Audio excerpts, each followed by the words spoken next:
Tonight, we are going to hear much more of our heritage and the reasons why pride and self-confidence should be natural ingredients for the people of St. Kitts and Nevis in particular.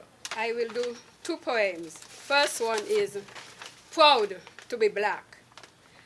Blackness is a part of me.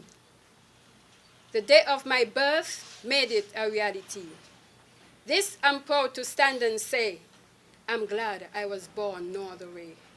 I'm not just saying this because I'm prejudiced. I'm only simply amazed why some don't embrace their black heritage. So, don't change your color in your heart. Remember, your black skin will never depart.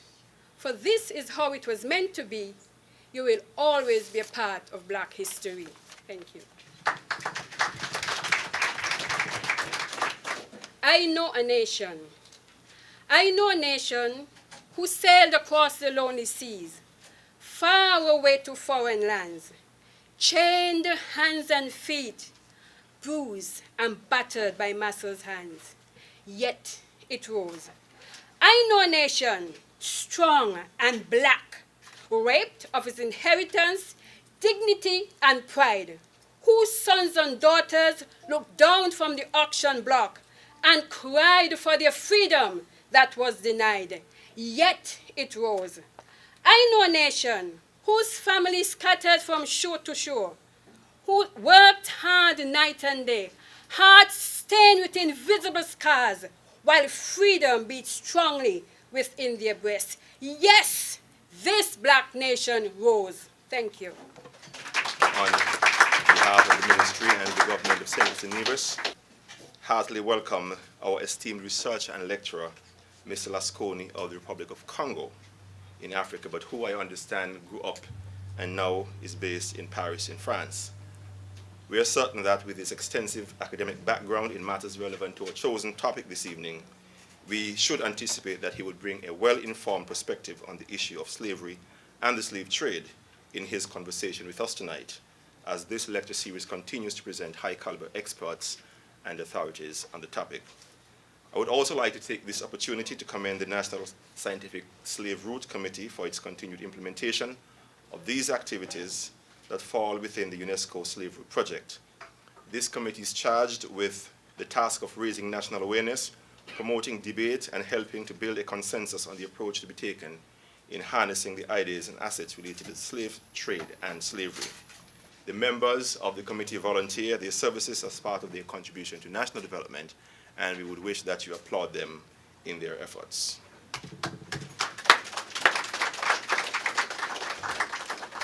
The lecture seeks to uncover layer by layer the complex process of mental cerebration imposed by the MAFA, or that is the many centuries of suffering of Africans and the African diaspora through slavery, imperialism, colonialism, oppression, dehumanization, and exploitation.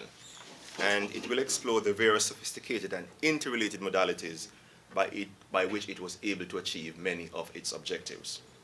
One of the main purposes of this lecture, therefore, would be to speak specifically to the black youth of our country and to give them a sense of their history, or a better sense of their history, and the larger connection with a global and corporate story and the narrative that transcends the parochial boundaries of their daily individual experiences. It is my hope that this message will not only be imbibed by those who are present here this evening, but this message will be propagated to the many youth and other people in our society on an ongoing basis. It must be emphasized that UNESCO's and the government's efforts to commemorate slavery and the slave trade through the promotion of the Slave Route Project should also be of educational value for the wider population, and more particularly for our children, people of school age. Out of this exercise tonight, we must be able to better establish linkages between the global slave trade and our local history, and the relevant educational material which should find its place in the official curriculum of our education system. The exercise in which we're engaged is designed to help us move from just a generic appreciation, where that may happen to be the case, to a closer and more relevant valuing of our history as it relates to the slave trade. We must additionally gain a better sense of the broader issues associated with the legacy of the slave trade. For example, how ought we to leverage this legacy to enhance our schools' educational programs and the education of our young people? And how ought we to use our physical assets, such as our recognized slave sites and other resources of historical value, for the advancement of tourism and the overall economic development of our country? So once again, ladies and gentlemen, I want to welcome you. I hope that you would enjoy the presentation and be engaging at the end of it. At the end of it all, we should have benefited, and I want to thank you again for coming this evening. Thank you very much. I feel free. I'm nothing like what I used to be. And I can say this because of my country. It taught me the values of strength and existence and made me appreciative of my inheritance. We were once slaves, being beaten and abused, and for our emotions, they misused. We were refrained from solving mysteries and banned from interacting with our communities. We were whipped, chained, and locked away for days, months, nights, depending on the things that we said. We were abused beyond imagination. Words, scars, tears can't show the manipulation. Pain, hurt may not recover our memory, but it has made it better for the next century. You ask me, who am I to know so much? I'm just a 15-year-old girl just hearing about stuff. But I've learned that wisdom and understanding is not seen but learned, not studied but observed, not listened if not yet heard. That's what's driven my wise words. I know they show no sympathy, but all that pain is now history. We are an independent nation that has grown beautifully, whose once evil ambition is now unity. The songs, one song like, wade in the water, wade in the water, children, wade in the water, God's gonna wade in the water. No longer belong. Patience, wisdom has helped us to overcome. This history has affected both the old and the young. Even though our peace isn't so strong, if we try a little kindness, we can't go wrong.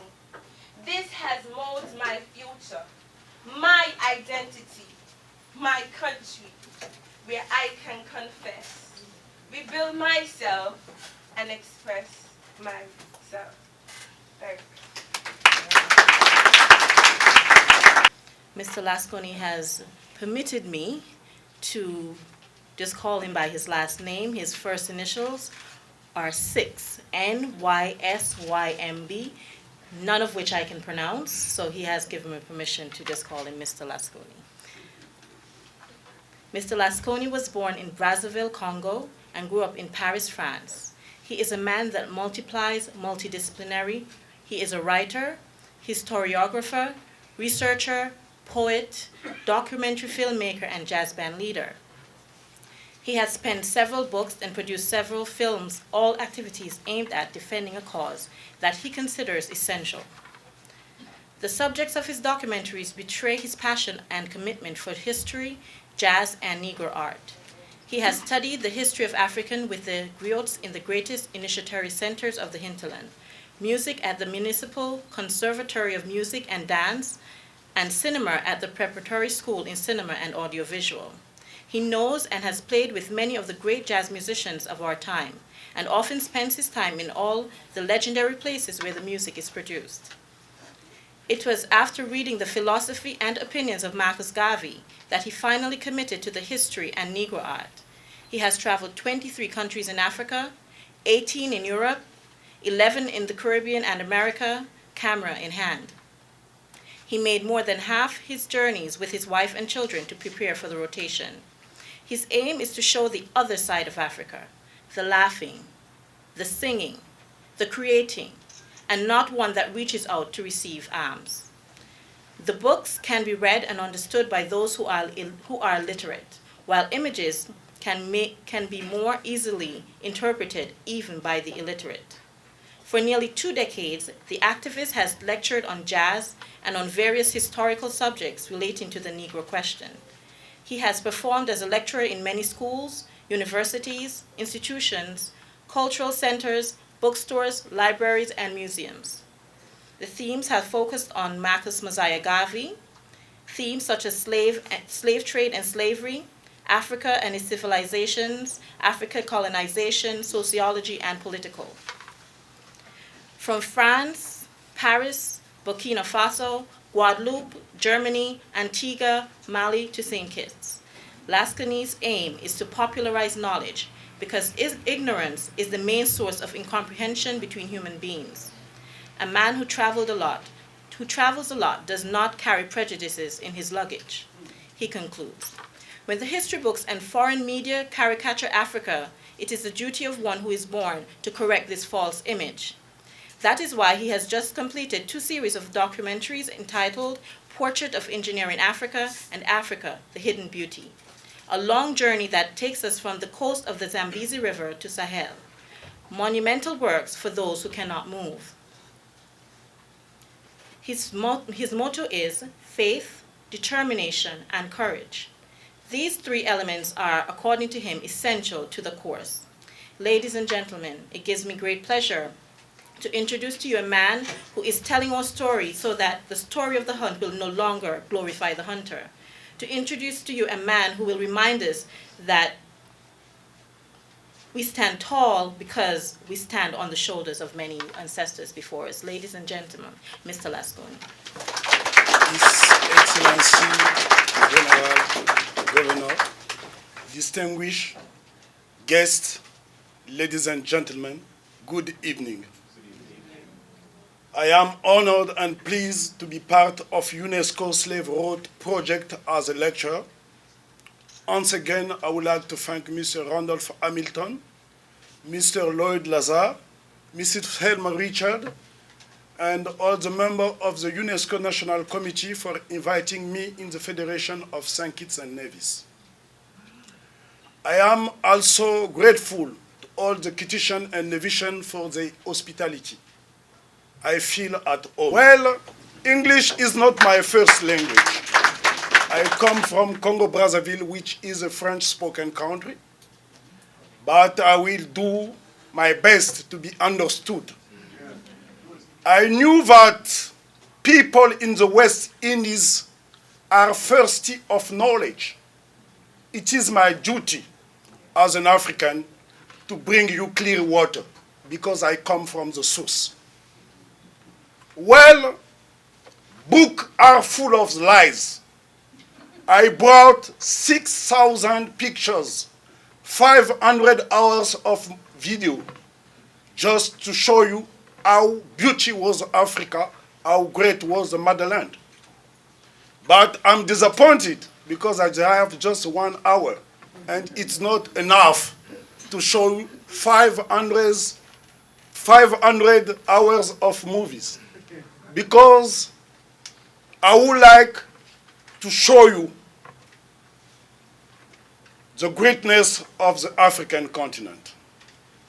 Many black people, especially in the West Indies, are ashamed about their origin. And I am here to bring you light because the slavery of the mind is worse than the slavery of the body.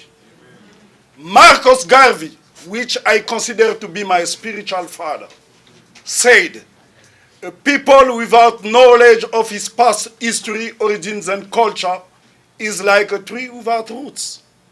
If you cut your roots, you will fall like a tree. So, I'm not here to preach hatred, but to teach history. Truth hurts the liars, not those who are right. So the European used to claim they went to Africa to buy slaves. When you go to the supermarket, you don't need to bring your gun. If you take gun, you go somewhere, that means you are going to do an hold-up. Am I clear? Yeah. So, people in the Caribbean, because my wife is from Guadeloupe, so I know the mentality very well. My adoptive mother is from Dominica. So people used to say that it was the African kings who sold their own subject. So I would like to show you the resistance in Africa. And then I will show you the glory of Africa. This is the first money they use in Greece, several centuries ago.